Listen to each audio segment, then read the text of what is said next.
chers invités, thank you for being here today. I'm going to take you through my journey from my country of birth, Cameroon, to my country of citizenship, Canada. So, and from there, I'm passant par l'Angleterre où j'ai fait mon MBA. And I will close up with the lesson that I learned throughout my journey.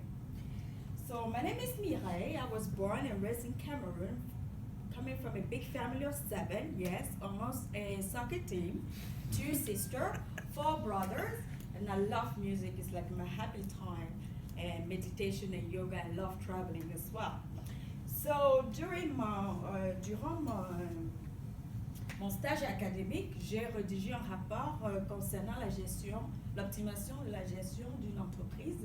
Et la compagnie, they were very impressed with the recommendation that I made. And they asked me, what is your dream? I said, well, I noticed that here, the management style is more like dictatorship. So I would love to travel and learn leadership to inspire people to do things instead of imposing them to do. So they kind of sponsored my study, and I moved in the UK to pursue my MBA. And that was the most challenging experience of my life because I didn't know how to speak English. Donc en 2008, je suis allée en Angleterre, et puis the academy director said to me, you have to, because I signed up for a 6-month course of English, and he said you have to complete it in 3 months. I'm like, how? It's not possible. He said, yes, just go with an open mind and everything will be fine. So I took up his advice, I sat there, and I ended up completing the 85% 3-month course, and that really raised my self-esteem. So going to the MBA program, it was a complete different story because over there they don't care if English is your language. Your first language, they went directly with leadership, strategy, and captain project. Everywhere I have to carry my dictionary with me, and sometimes I use gesture to express myself when I couldn't find the word. And I didn't care if people were making fun of me. So, but I ended up graduating as the youngest in my promotion. That day was like the greatest day of my life. I was so proud. Until I received a wake-up call.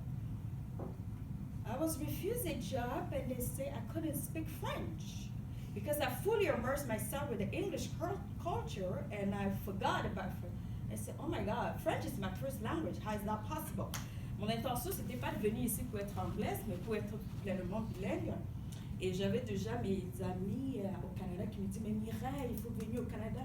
Le gouvernement canadien recherche des personnes comme toi. Donc j'ai postulé pour ma résidence permanente. Normalement, on est censé partir à Paris pour faire les entrevues. But they just give it that to me, just like that, with that interview. Whoa, those people really need me there. so in 2012, I packed my bag, I moved to Toronto, and with the goal to work in the financial industry sector, with no experience whatsoever. And I have a goal that I needed to find a job in 2 weeks. And my friend said to me, no, it's not possible because you have to wait at least 3 months or 6 months. You need a Canadian experience and so on. I said, I really appreciate that, but I kept focusing on the 2 weeks.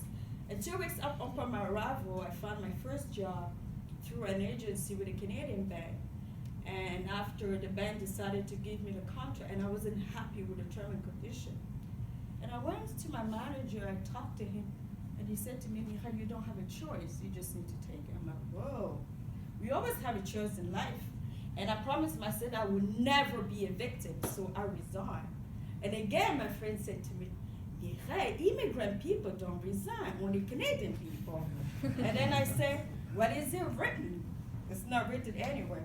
So because the reason why I did that is because I knew who I was, and I knew that there's some company out there ready to hire me with better condition because I knew the value that I could bring on the table. And after a month, I found a job with the global banks. I work on Bay Street.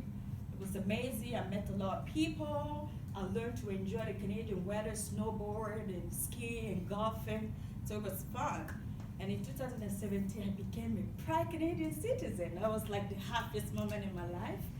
And a year later, I decided to move to Montreal, and I joined BNP. It's been an amazing, because I love the business culture to promote the life balance.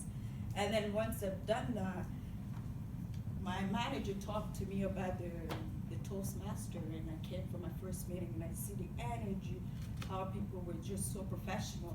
So I really felt connected to it and compelled to be part of the club.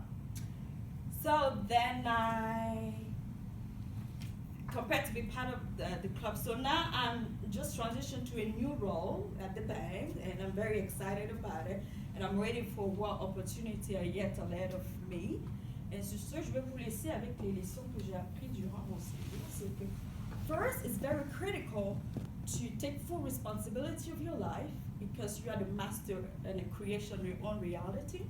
And second, to know who you really are and stand up for what you believe in because it will allow you not to settle for less.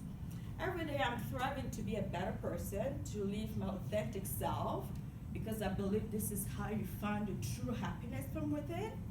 So therefore, je vais vous laisser avec one of my favorite quotes from John Mason who said, "You were born an original, don't die a copy."